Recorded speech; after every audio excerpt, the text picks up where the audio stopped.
According to this chart, at least after the yield curve uninverts, meaning after 10-year treasuries become higher yielding than 2-year treasuries, we have just a few months until the next crisis. This is exactly what happened here. On the eve of the 2008 financial crisis, we saw the yield curve uninvert and head higher. It just took a little lurch higher in the yield curve spread. And once we cross zero and head higher to a more positive territory, yeah, that would signal the next financial crisis. And what happens then, of course, is that everything goes down, including gold and silver.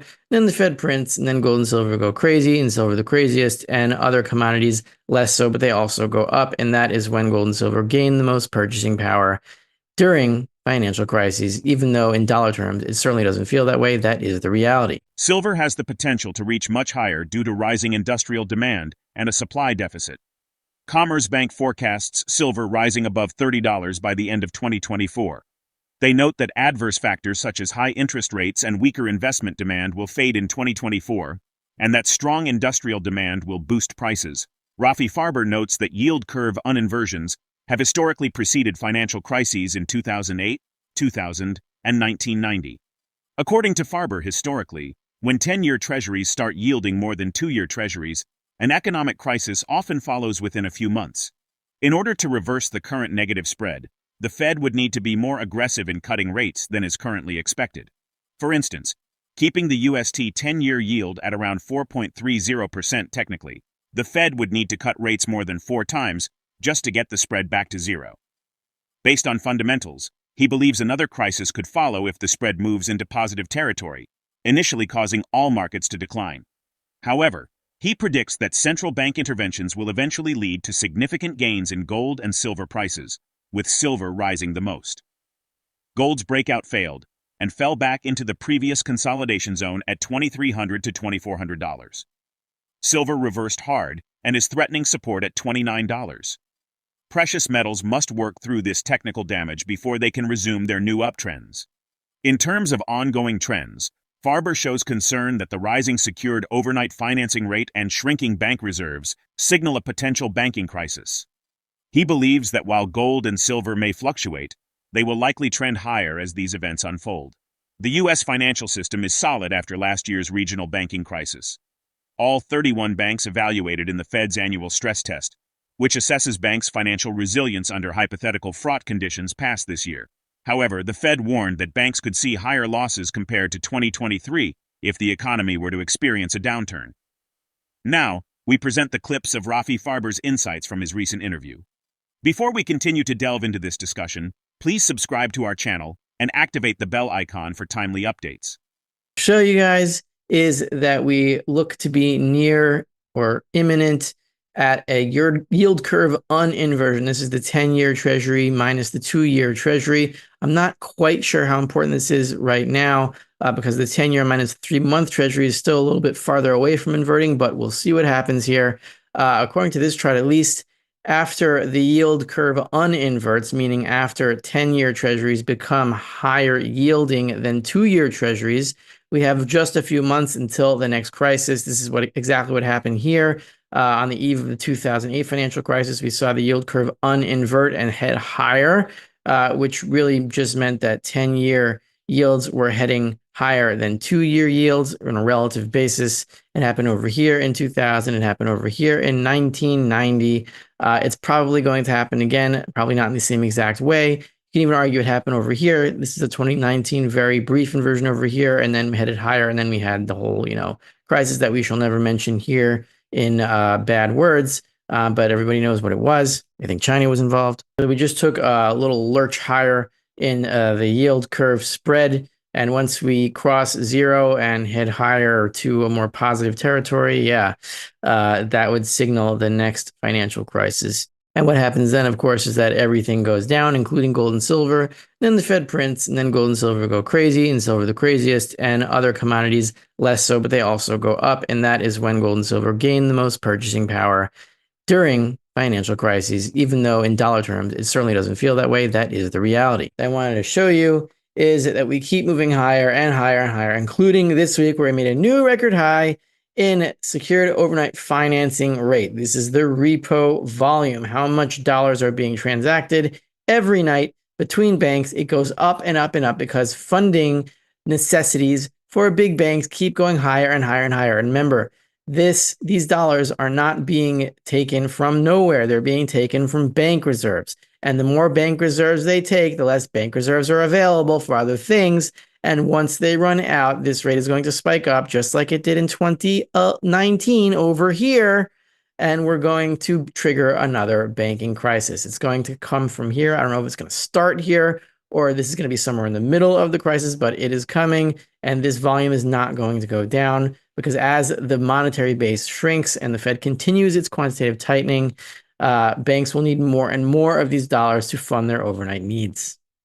And so in a broad sense, the point I'm trying to make is that, yeah, gold and silver are going to go up and down and up and down, and they're going to trend higher until we get to the next financial crisis, which just like 2008 and just like 2020 changed the entire picture and brought us to a new range. Except this time, I don't think it's going to be a new range. This time, I think it's going to be the collapse of the banking system once the next round of printing starts. We see it in the yield curve. We see it in the secured overnight financing rate, in the repo rate. We might be seeing it in the stocks now with the NASDAQ taking a nosedive over the last few weeks. But no matter which chart you read, we know that the dollar base is shrinking, quantitative tightening continues, overnight funding needs increase, and that is a recipe for a financial disaster. Regarding recent trends in gold, Rafi Farber notes, COT data shows record-high short positions by bullion banks, which may signal short-term declines in gold.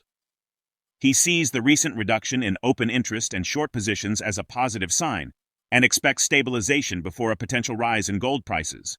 Managed funds and large speculators increased their net long exposure to gold futures by approximately 30,000 contracts, ahead of its latest record high.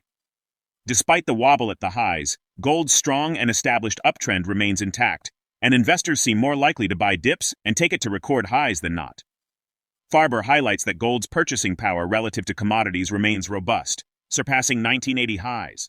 Despite potential manipulation, he predicts that gold will continue outperforming other commodities, as evidenced by its strong performance during past crises. Let's get back to the interview. The COT evidence for gold declining these past few weeks, which I warned about in the previous two silver reports. I was uncomfortable about the commitment of traders reports here, especially the number of shorts held by the bullion banks. It was at a record high, meaning a record negative number here. This is the negative number means a net short position. It was about 250,000 contracts short, which has never been held before. And you can see in these triangles, you see here that we had a record short position in 2022, it looks like. Yeah, this was March 7th, 2022, during the nickel Armageddon fiasco. And that was a long-term, medium-term top in gold here. We had the same record short position over here. At that time, a record short position in 2020, just prior to the unnameable crisis that we shall not talk about. And this little bump over here, this little inversion, this little V, that was the March 2020 COVID crash that freaked everybody out and brought gold down to 1450 and silver down to like 1150 or 1110 or something like that. And it hit a lot of people out of the game who were leveraged, and you don't want to go through that. But, you know, on this long-term chart, it doesn't look like anything, but it was pretty big at the time. Back here, the previous record in bullion bank short positions at that point was during the 2016 high after the initial move out of the 4-year gold bear market. Again, it was a record short position in bullion banks.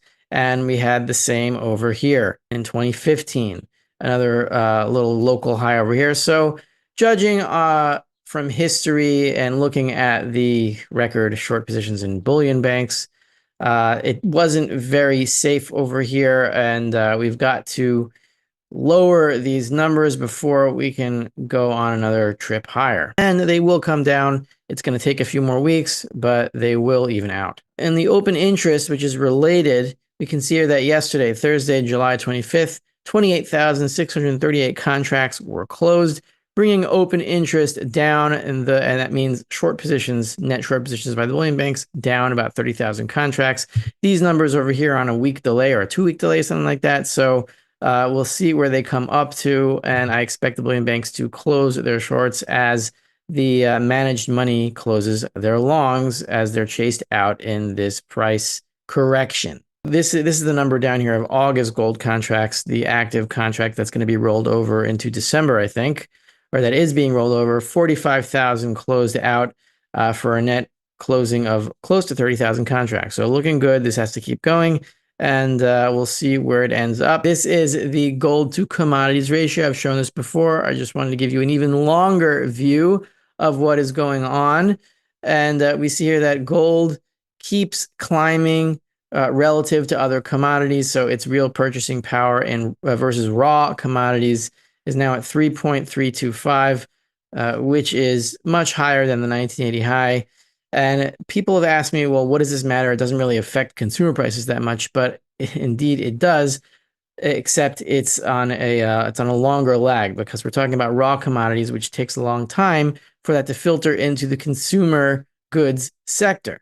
And I made a point in my latest Substack that, in my opinion, even if gold is manipulated, which I believe it is to some extent, I don't think that those that are manipulating it are doing a very good job, because if they were very good at manipulating gold and silver, or did it very effectively, then this chart would be going down. Another thing I wanted to show you about this chart is that the two biggest moves we've seen in gold versus other commodities were during the 2008 financial crisis right here, where it went from 1.5 to 3, a doubling in a few months, which was pretty similar to what it did in the late 1970s to 1980. That was about a tripling, even more than a tripling. So it wasn't as big as the 1980 move, but it was pretty significant. The other major move was during this financial crisis in 2020, where we hit a high of about 5.25 or whatever that is.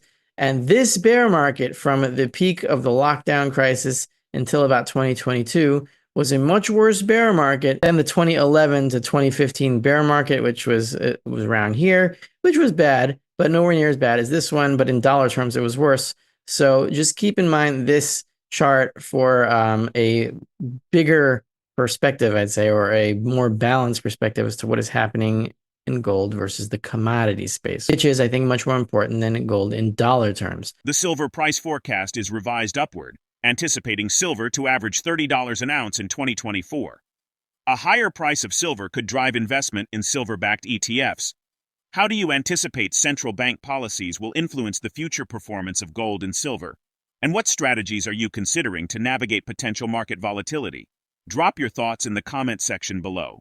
If you find this video informative, don't forget to support our channel and turn on notifications to stay informed about our latest videos. See you in the next video.